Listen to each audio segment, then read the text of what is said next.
Hello everyone, today we read and comment on the sixth paragraph of the second chapter of the second book of von Clausewitz, Vom Kriege, the title being Endeavours to Establish a Positive Theory.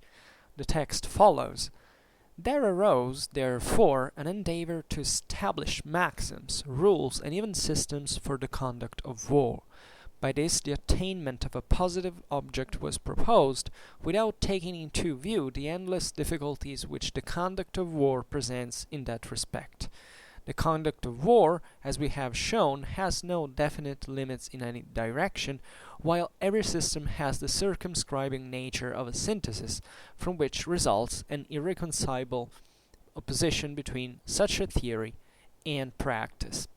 So in this paragraph, von Clausewitz switched slightly the attention from the historical dimension and the conceptual one, right? We have observed the reasons how, for which, in fact, the necessity of a theory of war arose during the, essentially this passage that von Clausewitz doesn't quite explicitate up to this point, but that it would be fundamentally from, and very gradually, right, from medieval warfare to modern warfare.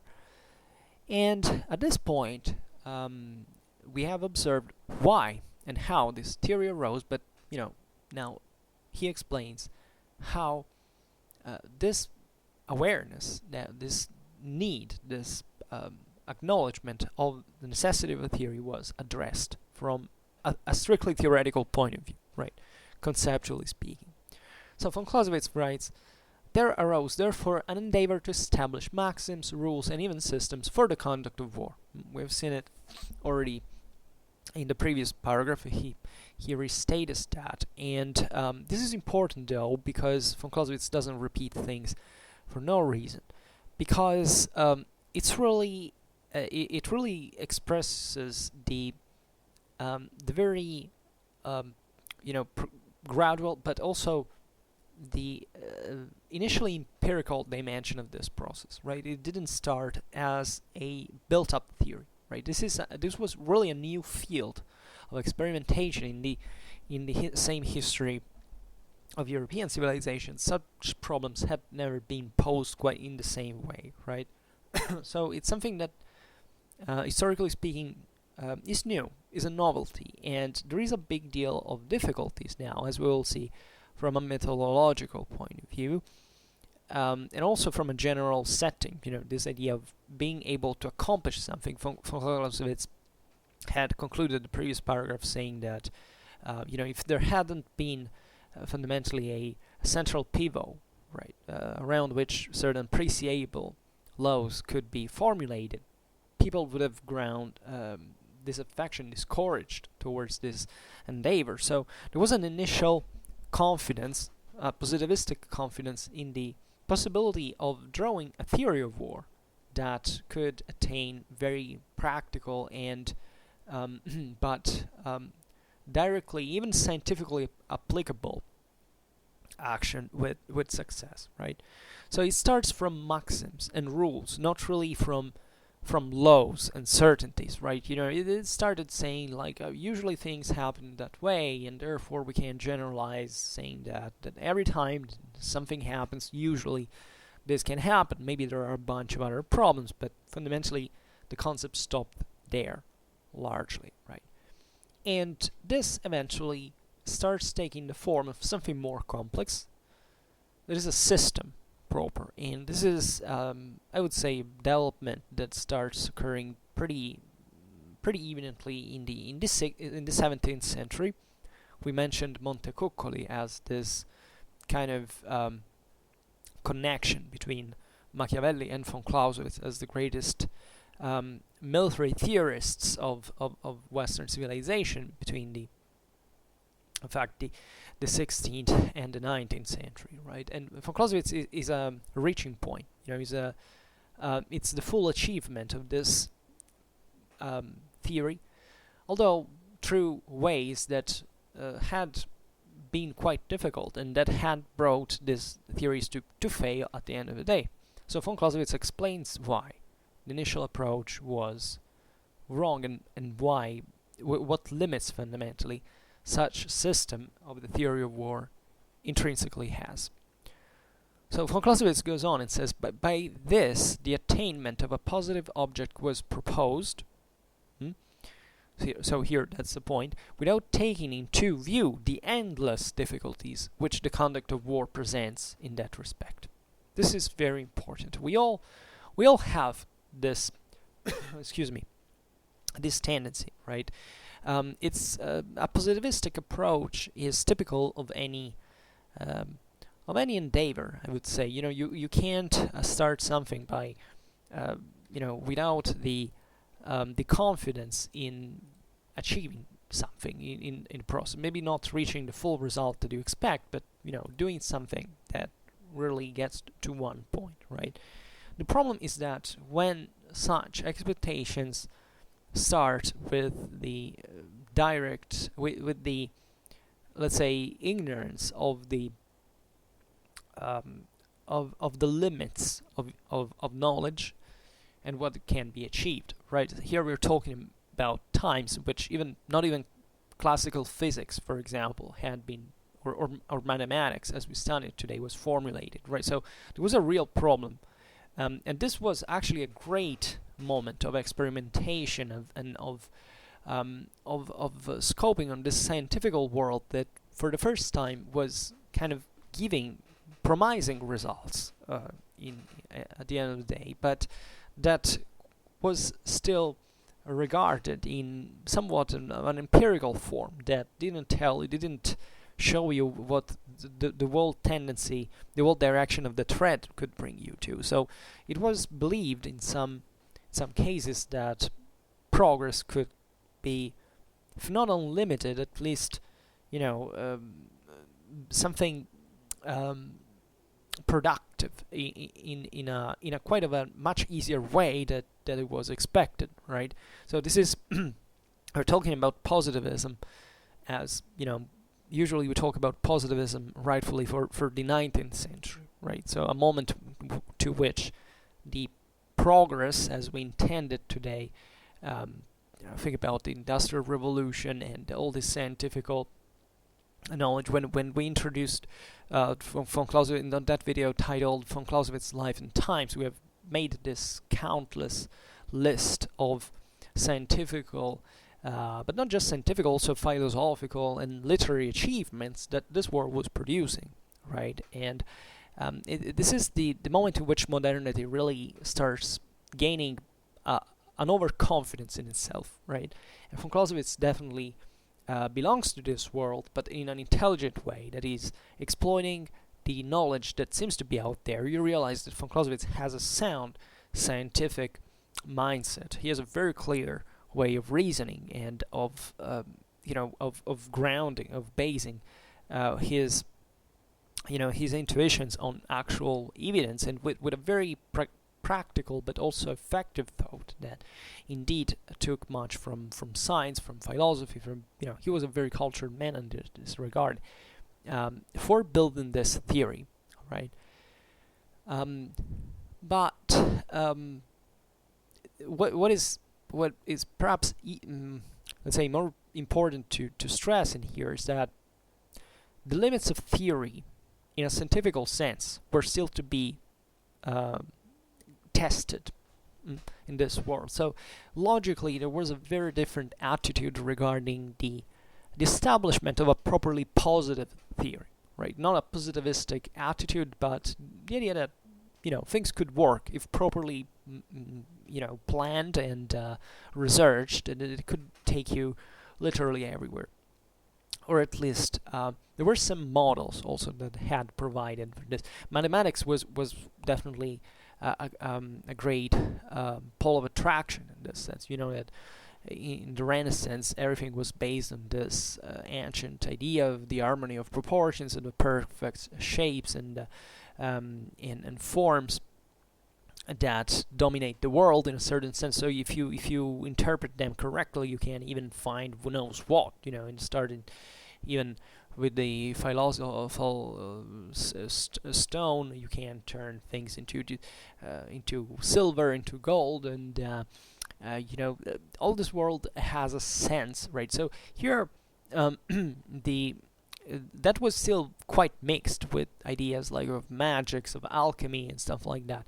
Here, thought starts getting more realistic because it starts finding some axioms that seem to be working largely, and this is for example, the 17th century of Descartes, of analytic mathematics. So there was this final reference to systems that seem to be exact.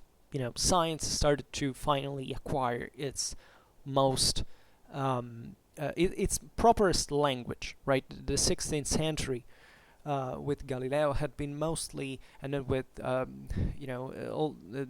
been mostly about the method of science. How you should proceed. In the 17th century, you start getting really the tools for doing that in a properly scientific way. So it's an important progress that lets the West hoping for something greater.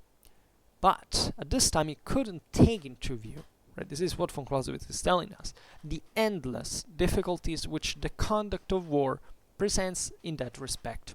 We've already explained in the previous paragraphs how this occurred.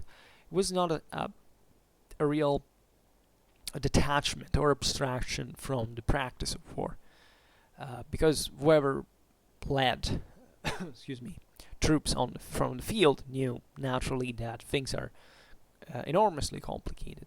The problem is that at this point it starts a confidence also in certain environments that are relatively distant from the actual command of war, that have to deal with war in itself. This is the development of the true modern states, and this idea that the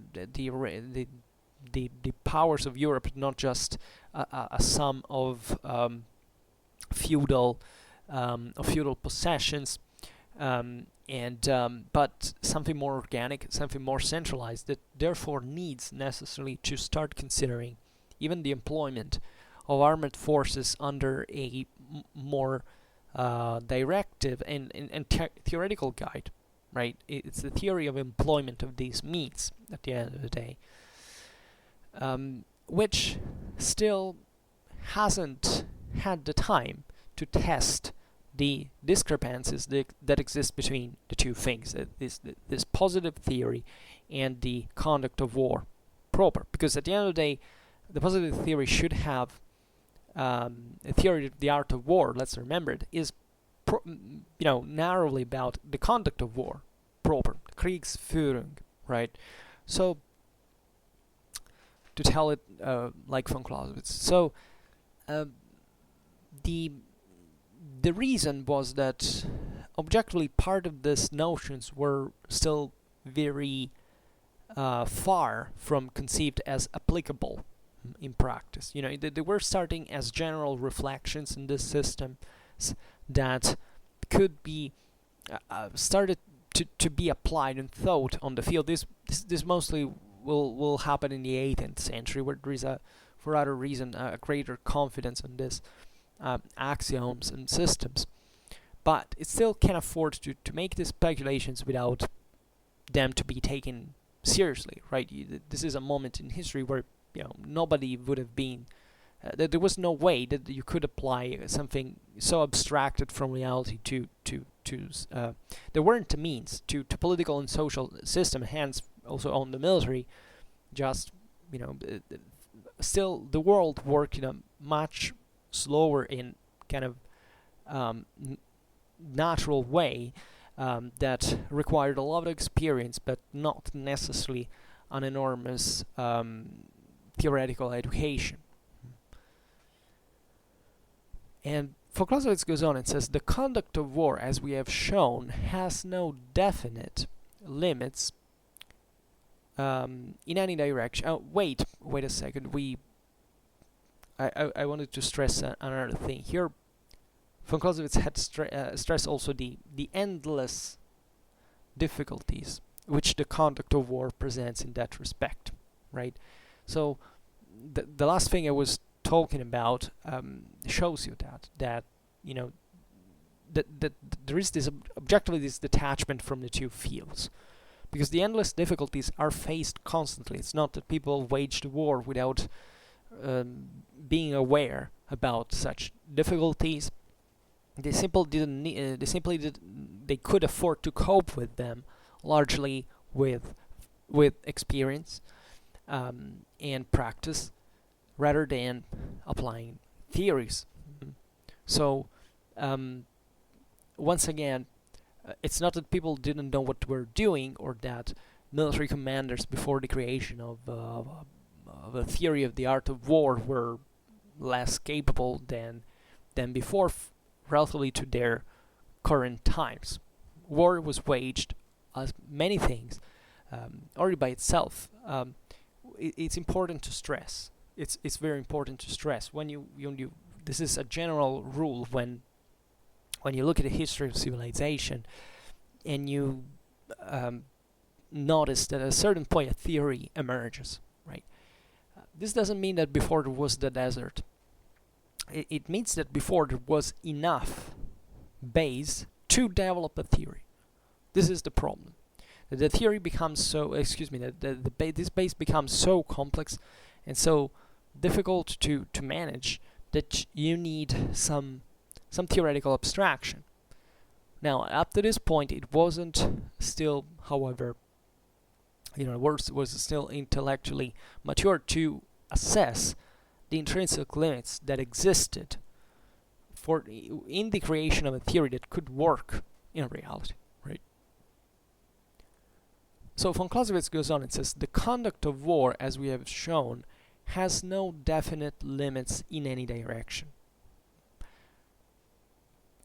while every system has the circumscribing nature of a synthesis from which results an irreconcilable opposition between such a theory and practice. This phrase is dramatically important for the military historical method and the study of the art of war, and of many other things in general, with all from everything that you can approach with a scientific method, right? So, as indeed von Clausewitz did show in the first chapter, the conduct of war has no definite limits in any direction, right? The conduct of war, the whole first book is dedicated to this. I mean, showing how there is a tendency towards the infinite, right?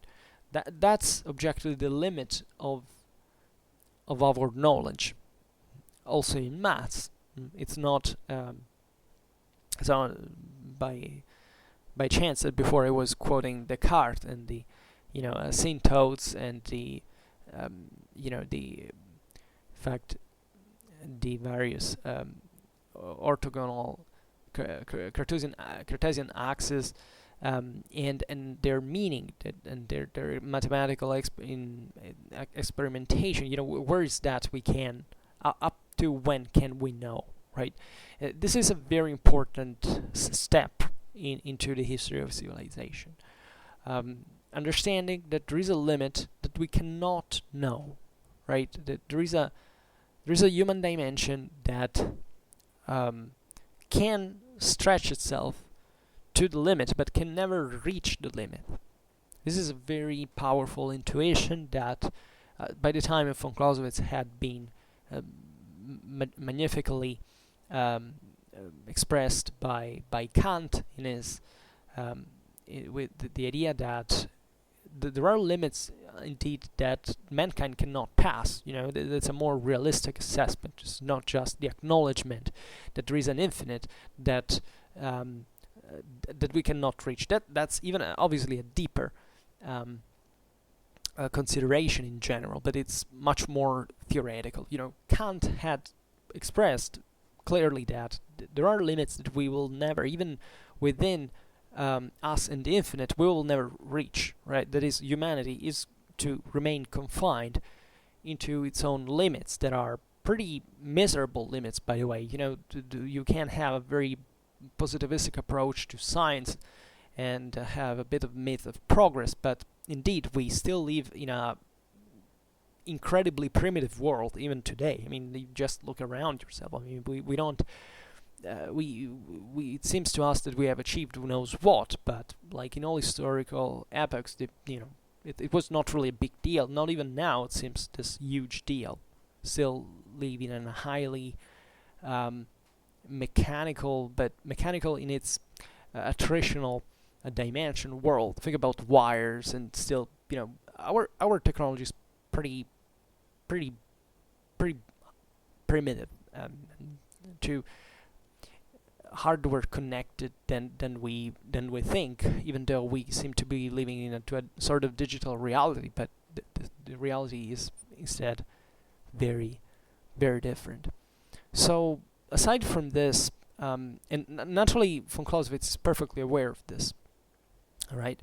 He acknowledges, in fact, that there are both kind of universal limits, because there is an infinite dimension at one point, but also there are actual limits that in war especially are very, very evident, because war, as we have seen, is one of the fields where attrition has the greatest effects in human activity, where it's the most difficult to make a progress, right? This makes it sometimes even more intelligible, so this also helps the doctrine in some way, the theory, excuse me, and the doctrine too, because that has to do also with the conduct of war. But it's still very important to understand that within these limits there can be many directions that things can take.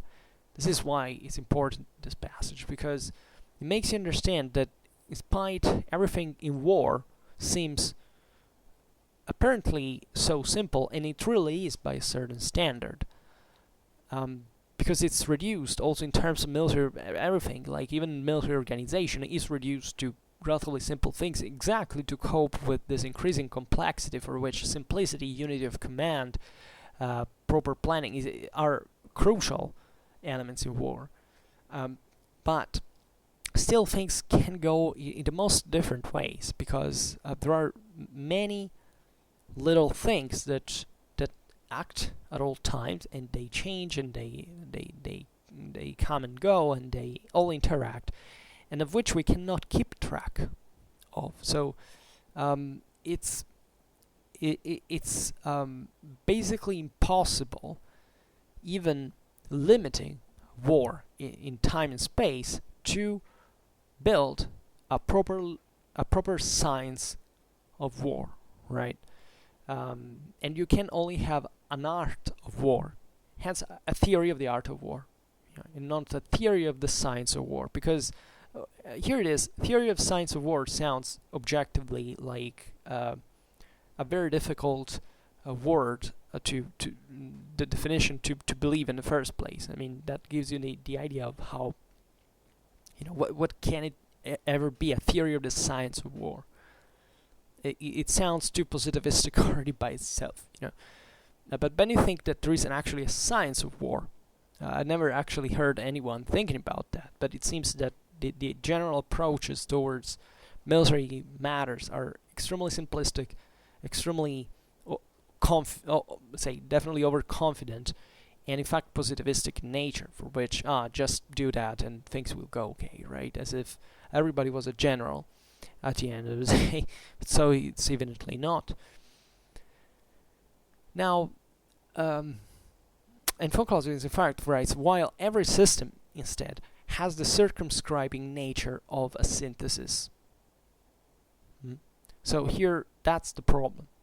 You want to make a synthesis of something that has no limits. Do you understand the oxymoron here? I mean, the real problem that lays within every system. Now, this is interesting because the same Vom Kriege is a system on its own, but it goes beyond, in this sense, any positivistic approach to war, so it's different. But it's the idea that system can be contained, or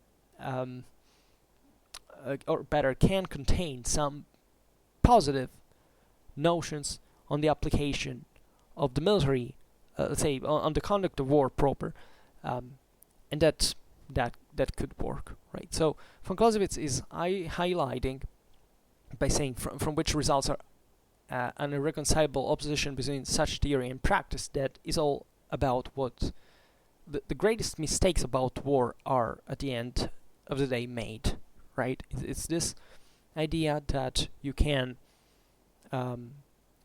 achieve a positive result in war by simplifying the system and not by trying to explain its complexity. That's the most difficult thing to do. It's really the biggest problem. I always like to make the example of war games, right? War games are, there is a huge community also that objectively contributed with some of the finest, interests and even researches on military affairs, that however start from the principle that you can simulate war in a acceptable way, right? As if,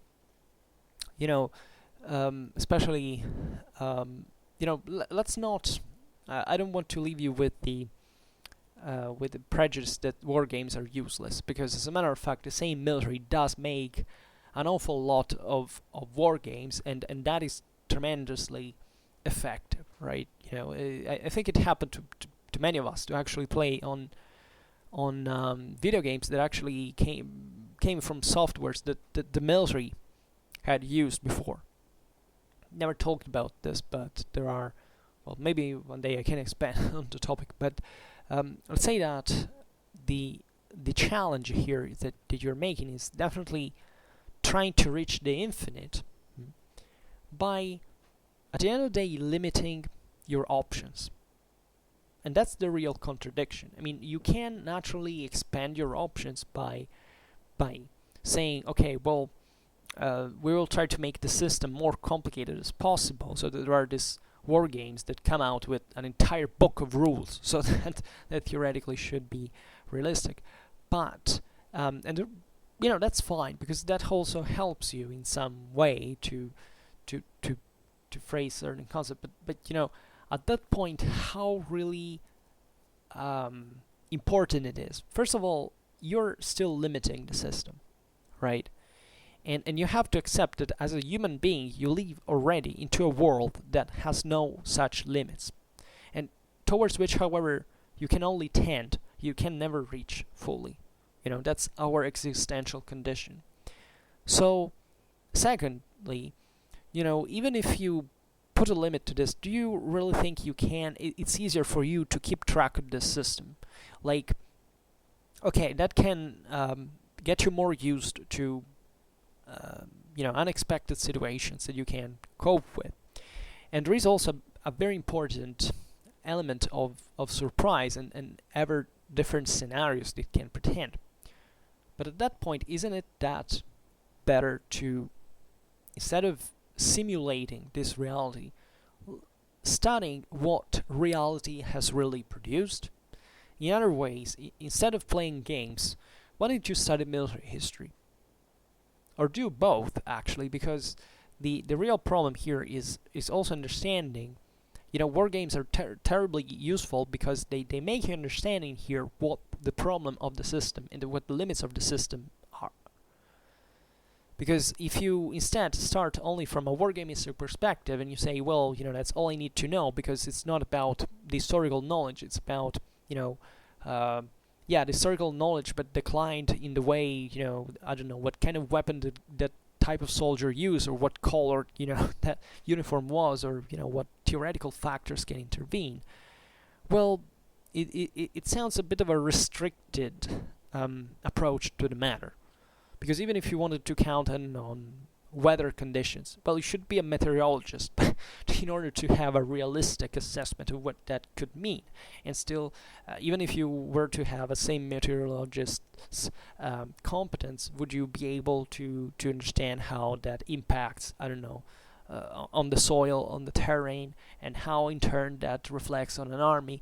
That's something that you know, if you're really and seriously concerned about replicating one system, you have to give that you can do way more productive things than formulating the systems, as funny as let's say a mental exercise it can be, right? Rather than instead of presuming that it is actually something functional.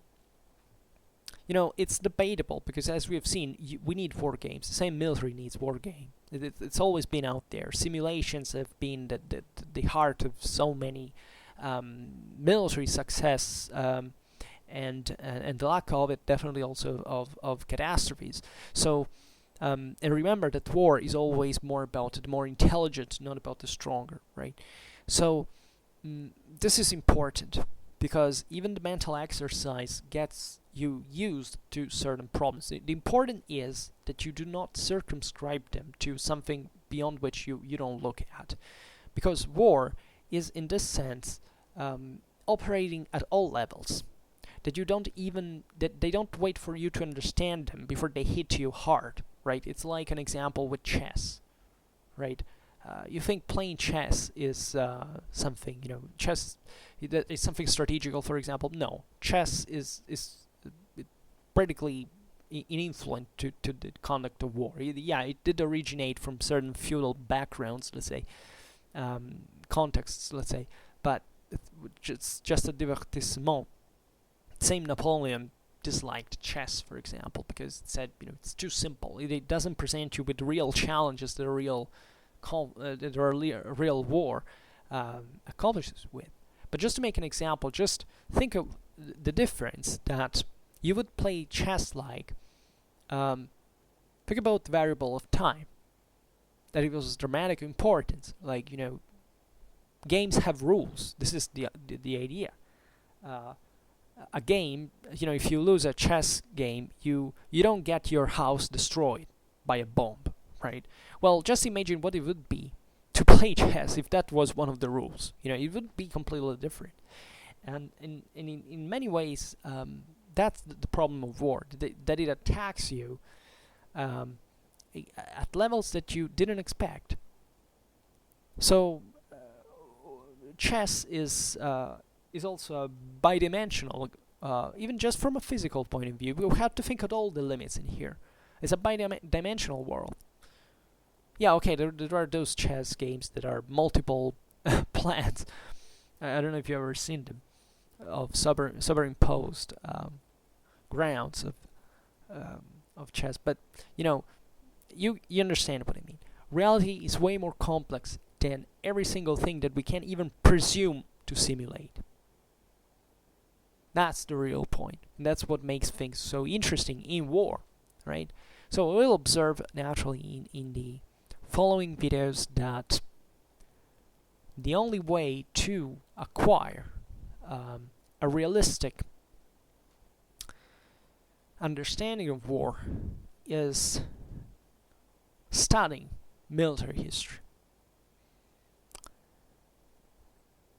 And especially, here we could say more, that is, there's a big difference in understanding war between a general and a soldier, right? Of course, there could be generals that would be much better soldiers and vice versa, right? That's an attitudinal problem, let's say. But the idea is that even if you have an experience from the field, you can understand very well certain aspects. For example, of attrition, of sufferance, and all what it entails to be fighting on a front line. But at the same time, this doesn't make you understand, without any other knowledge, what war is at large. And this is very interesting because at the end of the day, it seems that popular culture is much that has the opportunity of spacing a bit more beyond the surely doesn't have to on average to deal with living on a front line, could expand on this multidimensional aspect of war, right? And instead it doesn't. Popular culture is dramatically tied to the emotional side of the story. Like go on YouTube and look at what the average comment under every World War II video is about. Well, okay, that doesn't happen dramatically often, but there is no by indirect evidence. There is no seemingly no general and widespread concern and awareness about the bigger issues of what a war really entails. The general approach is something like, talking about a football match. It does sound much like that, the general approach in the story. And the reason is this, in fact, this lack of awareness about the wide interconnections with war and politics and society, and how complex these things are.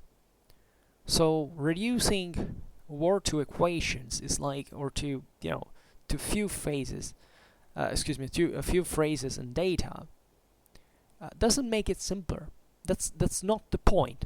The simulations are answers for certain dimensions that you set in a limited fashion in the actual simulation. But let's take, for example, I don't know, it's just imagine to have a tank simulator that fundamentally concentrates just on tanks. Well, you may learn an awful lot about tanks, but what if there are planes in the air? What if you're called off by an order? What if what are the rules that you set there? That's all about the rules, and the rules in war basically do not exist. That's the problem. You can have infinite situations that you are not prepared for, so that naturally reality has to deal with a minimum of preparation of things that occur more frequently. But most of the time, for most of the things, you're basically out there on your own, and you can't do much more than that in general. So it's important because it's I would say it's instinctive and natural to think of a simulation as a further deepening of military awareness, but at the end of the day, although it can expand it still limits it by definition, right? Okay, not by definition, because the name doesn't sound like it doesn't contain that assessment, but it's what a simulation practically is. It's something that you do to recreate an environment that at that point is much more profitable to observe from real. And that's why military history enters into play, and why it is so dramatically useful for the same conduct of war. This we will see on another occasion with von Clausewitz, but it's worth remembering that what von Clausewitz indicates as essentially, to make it simpler, the best way to become effective from a military, but in terms of conduct of war, in the art of war, is to first of all have a field experience. So sorry, but most of us will never have that. So we're done. But at the same time, there's a lesser but also consistent and very important side of the story that is about learning military history proper, right? And it goes without saying that there are just a few people that can experience both at in an omnicomprehensive way.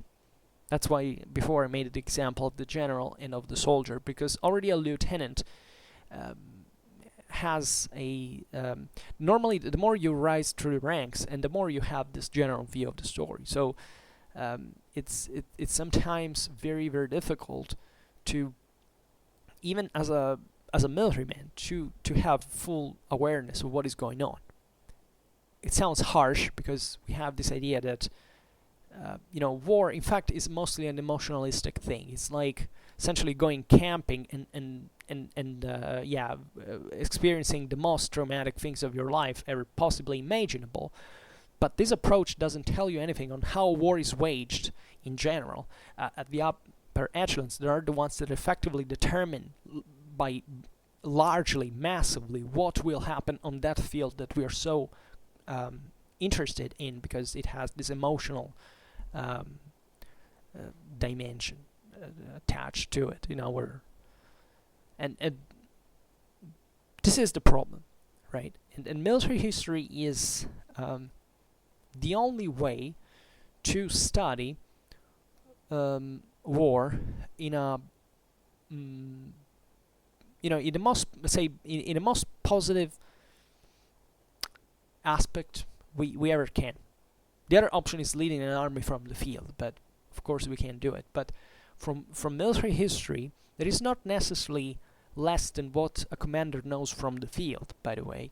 The commander obviously can know a lot more than what the historian will, but at the same time, that's not necessarily true at one point, right? Many things about wars are discovered by historians later on, right? That maybe, there was someone out there that knew those things because he was in a position of command that assessed, but maybe lacked in the knowledge of something else.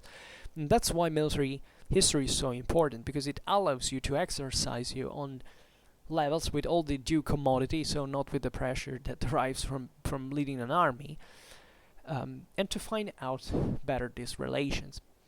And why is it so important? Because that's not simulation. You're basically studying something that has really happened, with all the problems that you have from an historical point of view, of course, in order to discover, to shed light, to try to clarify, let's say, better, something that has happened but about which we don't know that much. And that, however, shows you, through evidence, the real relics of war, right? That are not the product of a simulation, are the product of what really happened. And that's why this is important, as we will see, for the theory as well. Because this means that if you study several battles, let's say, you study 30 battles, let's say, from an epoch that is relatively similar in terms of warfare. By having studied those 30 battles with a satisfactory documentation, you can understand much about the real limits, the real evidences that can occur in a certain military scenario than if you played any 30 of the most complex simulators, war games that have ever been formulated on that about that historical warfare, right? That's really important. That's really what makes the difference, because the results of the first are the real ones, and the others are just fictitious, and they are biased by kind of a mechanicistic approach that doesn't quite really render reality as instead simulations would be intentionally concerned of doing. So these concepts are really very, very important, and I'm glad that we are approaching them now, because they express the importance of knowing history in order to understand reality. Alright, that's one of the most powerful and yet simple, after all, statements that you can do. As a modern, you shouldn't be trying to think of reality in a theoretical way, in an abstracted fashion, by saying, oh well, if let's assume everything was on equal ground, because in reality equal ground never exists. So there can be some positive achievement that you can get from this kind of abstraction if you are going to, however, put all these elements together once again and trying to see what their connections are. But much better than that is studying and deepening the knowledge of things that really happened, that are not an attempt of simulation, but what actually happened, that can tell you what really happens when certain things happen. Right? That's very important. And that's what every military historian should try to do, not stopping to the abstract. And this is very important for von Clausewitz because, as we have said many times, he was essentially challenging a whole set of military theorists that at the time were on the lead, that were fundamentally being carried away by positivistic approaches, and were in search still of a positive theory of war by abstracting.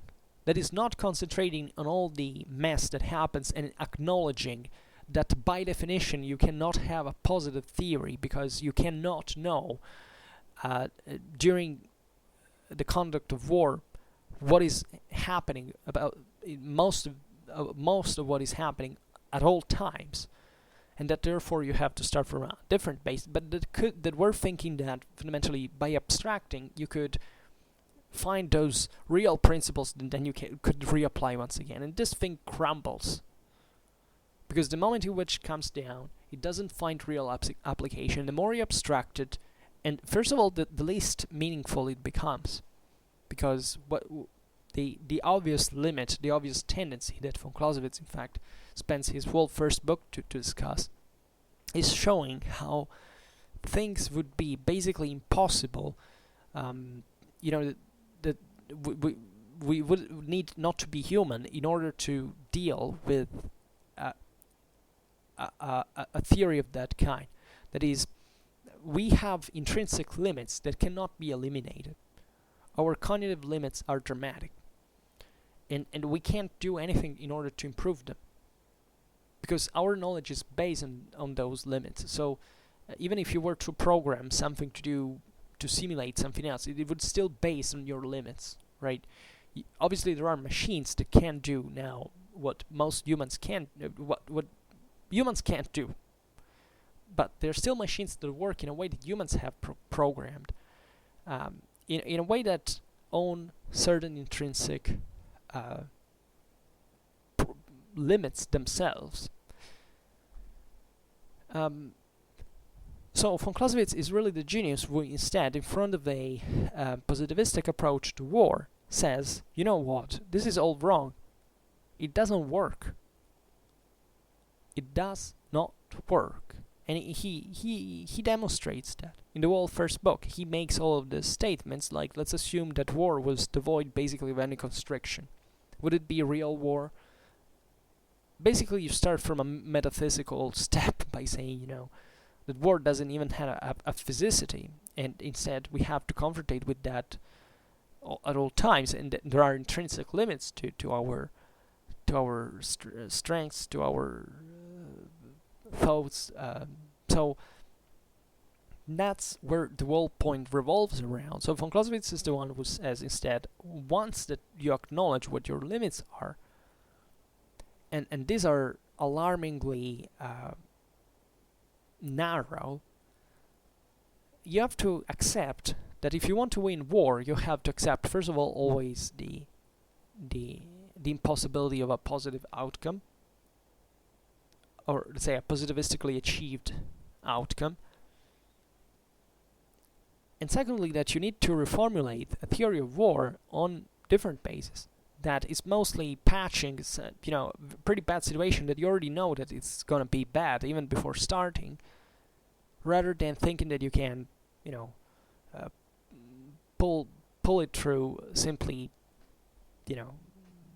exploiting, like, it would be a purely mathematical principle, because at the end of the day, That's the limit. You could solve war if you had a mathematical system that could represent all of this system. And even if it existed, humans wouldn't be able to read it because they couldn't compute that thing in their mind. But especially at this point, we have no ways to create systems in a way that our minds do not do it. We can set machines to do part of the work that we do, but not going further. So that's also why artificial intelligence has some intrinsic limits. It's not a matter of technological limit. There are enormous things that we cannot accomplish and that we will accomplish that, but thinking that war will be fundamentally all about leaving things in the matters of computers is already concentrating on the fact that it's already excluding who does control that computer, in what dimension is it framed, or what autonomy does it have, or what physical limits it has. That is where that war will be played on. And that's why von Clausewitz's theory will never change historically, because there is no way to change it. There is no human way to make it. And there will never be. So that's one of the most useful ways of also understanding why Clausewitzian theory is so effective. Because it doesn't refer to the limit, it doesn't reflect to the simulative aspect of the story that is limited. And people who criticize von Clausewitz do basically a bit like those simulators, that they decide that there is just that set of rules that they decide it's relative, for example, to a certain point. So it's what they criticize von Clausewitz of doing, without knowing that they're doing themselves instead. And von Clausewitz has already gone far beyond. And that it would be the ones that in front of a real conduct of war would cause the worst disasters, because they have in fact a positivistic approach on how certain matters can be handled, right? It's dramatic, because if you accuse von Clausewitz of basically being a wargiver of his times that just set the rules for 19th century warfare and pretend that in the 20th century and 21st century war is substantially different, not only you haven't understood von Clausewitz, but basically you haven't understood anything about nor war, nor military history, nor about politics, nor society, but basically about nothing. And it's an extremely dangerous attitude, because everybody can exploit it. Because people who really study military history know von Clausewitz and know what he said and why such approaches are wrong. And the worst aspect of this story is that most of politics and society reasons in this simplifying terms that we have just exposed now, so that you can find a Schwerpunkt in order to make that system collapse and defeat it and exploit it. And that's what is happening, like even with frontier of digital warfare, let's say, and it's not a matter of acting through conventions, right? That's why even concepts like conventional warfare, asymmetric warfare, are basically a declaration of illiteracy regarding actual warfare, because they start from the principle that there is already a base of options that you selected, and that you decided to discriminate from all the rest of actual possibilities that we know have happened and will continue happening. For what? For pretending at the end of the day that you found something, I can't find any other option but a narcissistic or exhibitionistic and ultimately stupid attitude to reality, because it's basically refusing to accept reality for what it is. That is, accepting that the worst imaginable thing can happen to you at every single time without you being able to do anything about that. And this is literally the world in which we live. Which doesn't mean that we can't improve this world, but that there will always be factors that we'll have to cope with. And maybe we will succumb to one day. And there is no sense. This derives naturally from, it's more of a selfish attitude. I mean, it's the idea of feeling yourself more important than you actually are. That's what many humans actually pretend to be, that they are somewhat special just because they breathe, and that something is owed to them simply because they are there. Reality doesn't give a damn about you. It's that simple, right? And this is a deep, you understand, obviously, it's a deep philosophical and moral problem. This has nothing to do with science in itself. It has to do with it has to do with science in a fundamental matter. What I meant is that it doesn't have to do with, in fact, our positivistic interpretation of reality. That's the real point. That it will fail anyway. And it's important because the same science works in this fashion. Science does work with true failure. I mean, the best thing that can happen, scientifically speaking, is to fail. Because it's only through failure that you get actually a greater knowledge, and a more certain knowledge, let's say, than if you accomplish something. And our civilization is based, in fact, not on this easy tricks that allow magically, skyscrapers and to stand and airplanes to fly. But it comes from an astonishing and massive and macroscopical and bloody and depressing amount of failure. Our civilization is a product of failure. Our evolution is a product of failure. It all happens thanks to failures, and it will always be this way. And it's the sap of our life. We are born like this, and it's as dramatic as it sounds, but it objectively is this. This is all what the evidence that we can collect with our poor cognitive means tells us.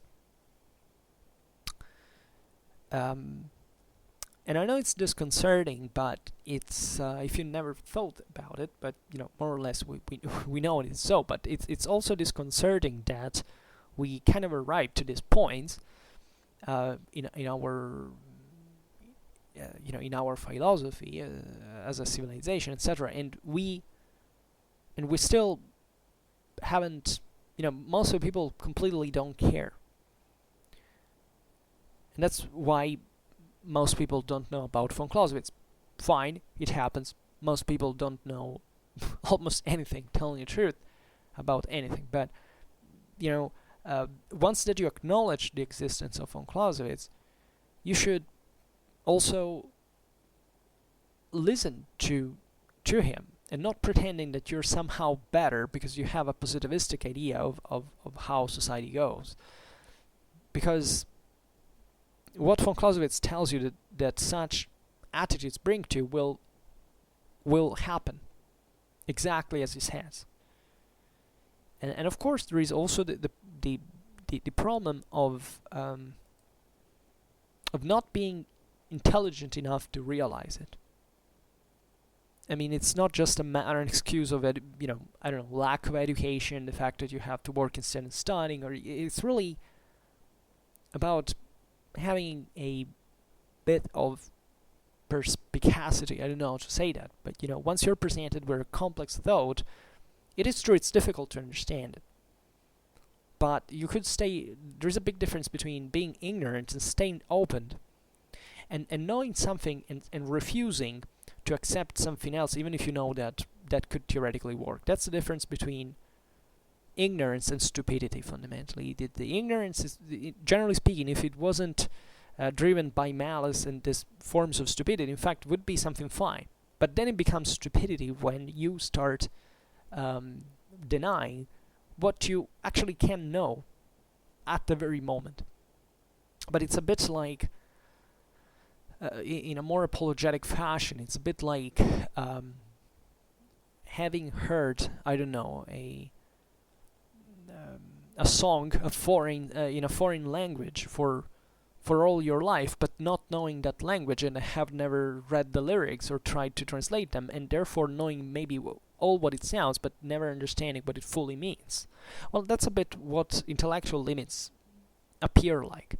You know, you can't present a person endlessly with the same fact, but without an explanation, without that extra step, that person may simply not understand what is presented with. And that's what we do individually, as with most of the biggest accomplishments that we have achieved with our civilization. This is what I also do. We all do regularly, because we all ignore some macroscopical fact of the history of humanity, and one day we say we acknowledge it, and we say, oh my god, I've lived all of my life without knowing this, right? But it's already something, being able to acknowledge the problem, because as long as you're aware of it, you can be more attentive, you can be more open to learning and knowing and expecting there is something else to know, which is something that most people don't seem really to care about. We could spend more time talking about this, but I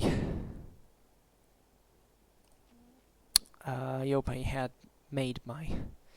I've spoken my mind clearly. Okay, yeah, so this was the sixth paragraph, and we will look at something eventually. We'll keep with this list that are, as you just noticed, at this point they're very small very short paragraphs, but as you understand, they have a very powerful theoretical implication, right? That they serve really well in order to understand certain things. So, yeah. Alright, so for now, I think we stop here. I just hope that you enjoyed this video. If you did, please share it. Otherwise, leave a like or subscribe to my channel if you're interested in my upcoming contents. And for now, I thank you heartily for listening to me. I wish you a nice time and see you next time. Bye.